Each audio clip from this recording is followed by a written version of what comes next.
अमरावती शहर राष्ट्रवादी कांग्रेस पार्टी शरद चंद्र पवार पार्टी द्वारा शुक्रवार 8 अगस्त को सुबह 9 बजे से 3 बजे तक संत ज्ञानेश्वर सांस्कृतिक भवन में रोजगार मेले का आयोजन किया गया। इसमें स्थानीय और अमरावती क्षेत्र के बेरोजगारों को रोजगार के माध्यम से एक अच्छा अवसर उपलब्ध होगा।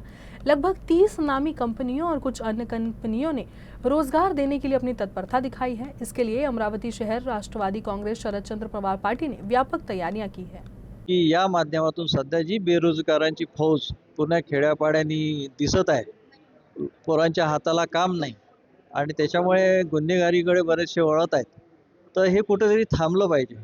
या सदिच्छेने, या इच्छेने माझ्या डोक्यात ही आम्ही इंजिनिअरिंग कॉलेजचे आम्ही घेतो प्लेसमेंट वगैरे, पण त्याच्यामध्ये त्या विशिष्ट इंजिनिअरिंग वर्गालाच जॉब मिळतात।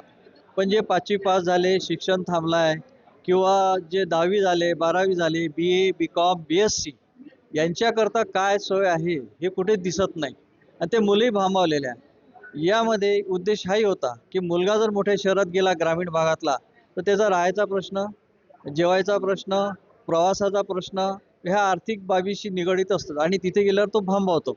त्याच्यामुळे कंपन्या आपल्या दारी या हिशोबाने आम्ही हे रोजगार मेळावा 8 ऑगस्ट 2025 शुक्रवार संत ज्ञानेश्वर सांस्कृतिक सभागृह अमरावती येथे आयोजित केलेला आहे।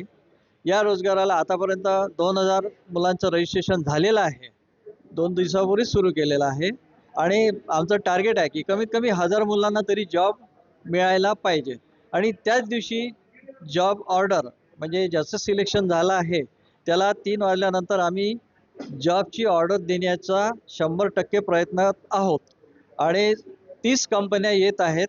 यांची सगळ्या कंपन्यांची व्यवस्था झालेली आहे आणि 1 रुपयाही रजिस्ट्रेशन फी आम्ही घेत नाही।